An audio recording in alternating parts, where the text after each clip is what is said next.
Egyptian civilization was the greatest in Africa, and not to mention the ancient world, and the most long-lived, well over 3,000 years. The pharaohs, the god kings on earth, became gods in their own right at their death. These rulers who were human after all were looked upon by millions as gods on earth, and many of their achievements, even today, still appear to be the creation of the gods themselves. The god kings held the power of life and death in their hands, and the symbols of their office, the crook and fail, were indicative of this. They could command manpower and resources that many modern-day nations would be hard-pressed to emulate. The views of the pharaohs expressed in literary text, many of them originating in popular myths, legends, and folk tales, sprang from the oral tradition, and these sacred stories tried to rationalize the human and divine dichotomy in their rulers. The portrayals of the god kings were not always flattering.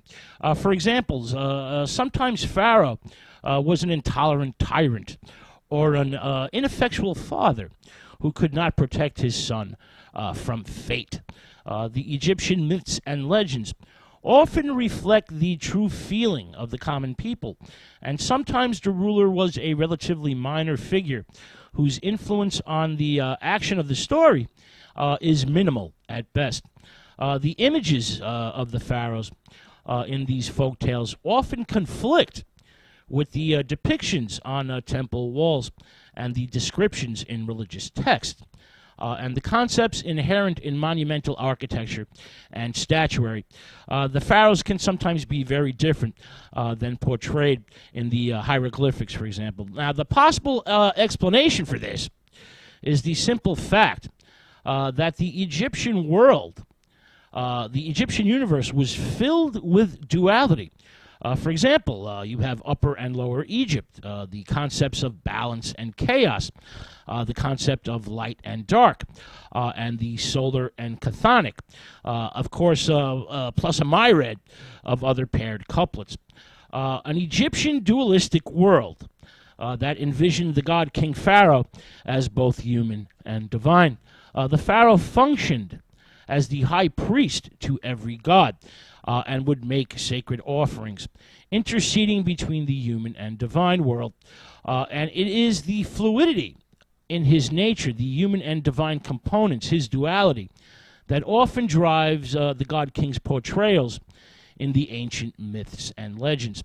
Now, our first tale, the Golden Lotus, features the god king, the pharaoh Seneferu, the founder of Egypt's fourth dynasty, who reigned between the years 2613 and 2589 BC.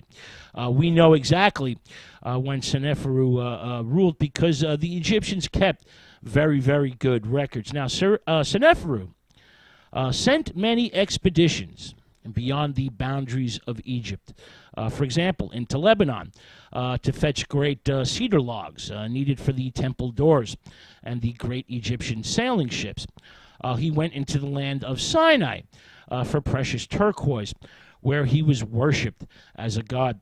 He built 2 pyramids for himself at the shore, the unique bent pyramid with its curious shape and lavishly decorated relief sculptures and superb freestanding statues, and the red pyramid, whose angles make it the first true Egyptian pyramid. Many of the blocks bear his name in red ink. Seneferu consolidates the kingdom with a masterful command of manpower and resources, and even manages to complete a 3rd pyramid for his successor and son, Khufu, who would take his father's achievements even further. More about him a little bit later. Now, let's get into our sacred story, the Golden Lotus, also known as the Lady of the Lake. Now, the great Seneferu, who reigned long in a contented and peaceful kingdom, had few domestic troubles and no wars. The god king often had little to do and much time on his hands. he becomes very melancholy. He sometimes would wander through his palace at Memphis, seeking pleasures to lighten his heart and unburden his soul. One night, he summons his chief magician, Zazamank, thinking to himself, if anyone can entertain me and show me marvelous wonders, it is he. Egyptian magic was essentially embedded in the established order. People of all types turned to it when normal agencies were thought to be ineffective. This mixture of spells, rituals, and prescriptions could address and correct personal and social problems. And magical texts were included in the collections of papyrus texts alongside religious hymns and other literary works. Now, the god king's servants go to the house of wisdom to bring Zazamank to the presence of the pharaoh. Seneferu then says to him, I have wandered through my palace seeking delight, but have found none. Now you, Zazamank, use your divine wisdom and devise me something that will fill my heart and soul with pleasure.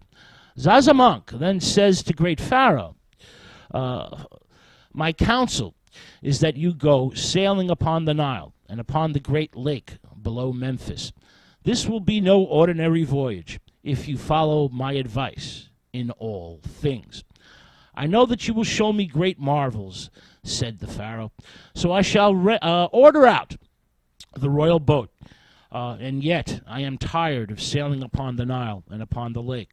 I promise, great Pharaoh, said the magician, this will be no common journey, for your rowers will be different from any you have ever seen at the oars before. They must be fair maidens from the royal house, and as you watch their beautiful bodies rowing and see the birds, the sweet fields, and the green grass upon the banks, your heart and soul will grow glad. Indeed, said Seneferu, this will be something new. I give you charge of this expedition, and you may speak with my power and command all that is necessary.